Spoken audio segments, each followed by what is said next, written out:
শান্তিস cooking হাউসে সবাইকে স্বাগত জানিয়ে আবারও নতুন একটি রেসিপি নিয়ে চলে এসেছি। আমার আজকের রেসিপি ইলিশ মাছের মাথা দিয়ে কচু শাক রান্না। এই রেসিপিটা খুবই পুরনো একটি রেসিপি, কিন্তু বাঙালিদের কাছে খুবই জনপ্রিয়। অনেকেই কচু শাকটা গলা চুলকানোর ভয়ে খেতে চায় না।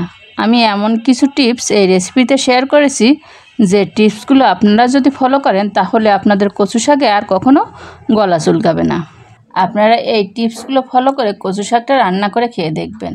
আর এই রেসিপিটা যদি আপনাদের কাছে একটুও ভালো লাগে তাহলে ভিডিওতে একটা লাইক করে দেবেন।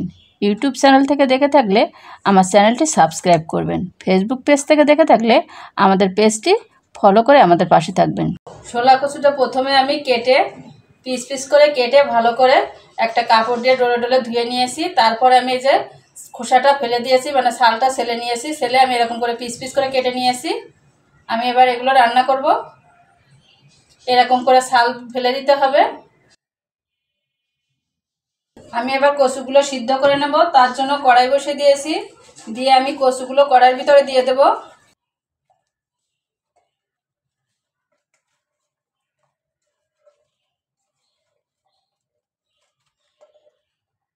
আমি এবার এর ভিতরে অল্প করে একটু জল দিয়ে দিচ্ছি। আমি কচুগুলো দিয়ে এবার একটা ঢাকনা দিয়ে ঢেকে দিচ্ছি। ঢেকে এগুলো আমি সিদ্ধ করে নেব। আমি 2 মিনিট পর ঢাকনাটা খুলে নিচ্ছি। আমি কিন্তু এখনো লবণ হলুদ কিছুই দেইনি, অল্প একটু কম হয়ে এসেছে। আমি এই পর্যায়ে এখন দিয়ে দেব লবণ।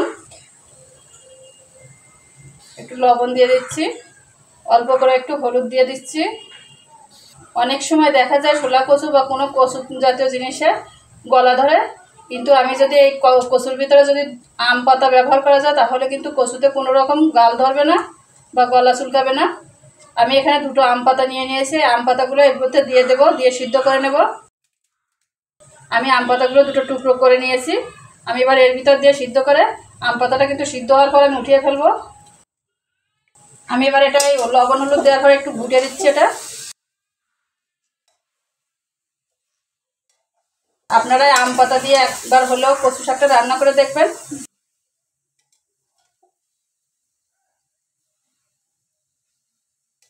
আমি কিন্তু এখানে অল্প পরিমাণ জল ব্যবহার করেছি। লবণ দেওয়ার কারণে এর থেকে কিন্তু এখন প্রচুর পরিমাণে জল গলবে। আমি একটু ঘুটে দিয়ে আবার এটা ঢাকনা দিয়ে ঢেকে দিচ্ছি। ঢাকনা দিয়ে ঢেকে আমি ভালো করে সিদ্ধ করে নেবো। আবার আমি এবার ঢাকনাটা খুলে নিচ্ছি। আর আমি কিন্তু এর ভিতরে 2বার ঢাকনাটা খুলে একটু নেড়ে চেড়ে দিয়েছিলাম। দেখুন কচুটা সিদ্ধ হয়ে কতটুকু হয়ে গেছে। আমি এখন এর ভিতরে যে আম পাতাগুলো দিয়েছিলাম এই আম পাতাগুলো কিন্তু তুলে ফেলে দেব।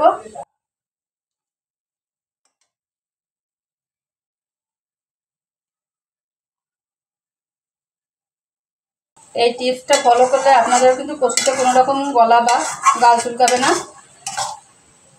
আমি এবার এই কচু শাকটা ঢেলে নেব অন্য একটি পাত্রে। কচু শাক রান্নার জন্য আমি এখানে 2টা ইলিশ মাছের মাথা নিয়ে নিয়েছি। আমি ইলিশ মাছের মাথাতে একটু লবণ হলুদ মাখিয়ে নেব।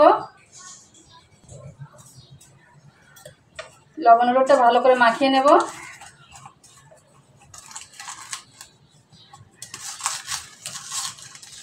আমি এবার এটা ভেজে নেব। তার জন্য কড়াইতে একটু সরিষার তেল দিয়ে দিয়েছি।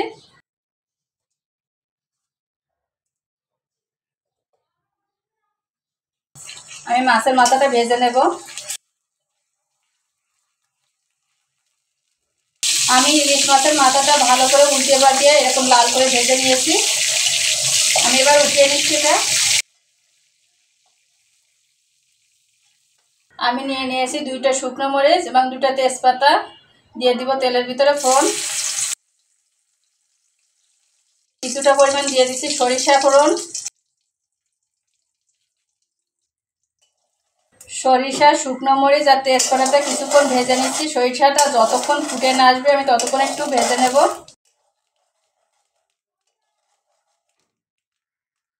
সরিষাটা ফুটে গেছে। আমি এই কিছুটা ছোলা ভিজিয়ে রেখেছিলাম, সেই ছোলাগুলোর ভিতরে দিয়ে দেব।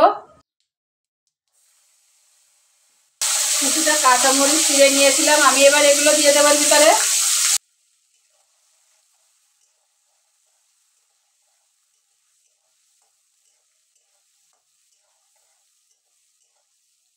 আমি এটা অল্প কিছুটা ভেজে নিয়েছি। আমি এবার ওর ভিতরে সেই ভাজা ইলিশ মাছের মাথাটা দিয়ে দেব।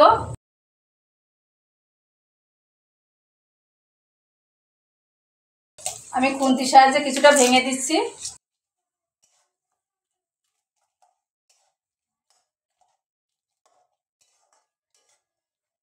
এবার এর ভিতরে আমি যে কচুগুলো সিদ্ধ করে রেখেছিলাম সেগুলো দিয়ে দেব।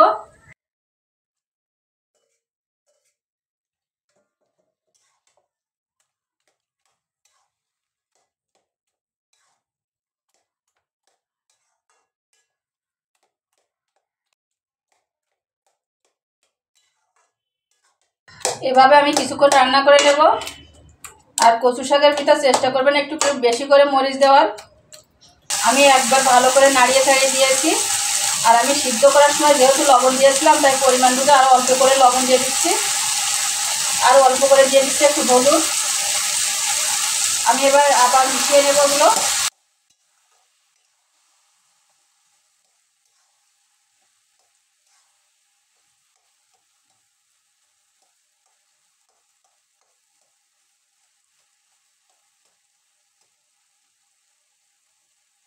আমি কিছুক্ষণ কচু শাকটাকে ভেজে নিয়েছি নাড়িয়ে ছাড়িয়ে। দেখুন এই সাইড থেকে তেল একটু উঠে উঠে আসছে, ওই সময় ওই পর্যায়ে দিয়ে দিতে হবে 1 চামচের মতো চিনি। চিনি দিয়ে আমি ভালো করে আবার মিশিয়ে নেব।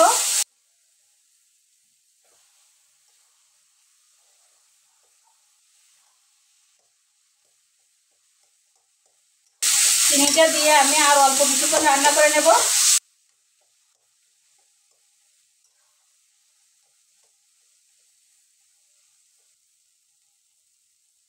আমি কচু শাকটা চিনি দিয়ে আর 2 মিনিটের মতন নাড়িয়ে ছাড়িয়ে রান্না করে নিয়েছি। আমার কচু শাক রান্না হয়ে গেছে। আমি এখন চুলাটা বন্ধ করে দেব। আমি কচু শাকটা অন্য একটি পাত্রে পরিবেশন করে নিয়েছি। আর কচু শাকে প্রচুর পরিমাণে ভিটামিন এবং আয়রন থাকে, যার কারণে কচু শাকটা খাওয়া খুবই উপকারী। আপনারা এভাবে কচু শাকটা রান্না করে খেয়ে দেখবেন।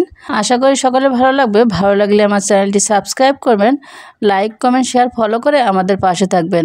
দেখা হচ্ছে পরবর্তী ভিডিওতে নতুন কোনো রেসিপি নিয়ে। ততক্ষণ পর্যন্ত আপনারা সকলে ভালো থাকুন, সুস্থ থাকুন, আমার চ্যানেলের সাথে থাকুন। সবাইকে ধন্যবাদ জানিয়ে আজকের রেসিপিটা এখানেই শেষ করছি।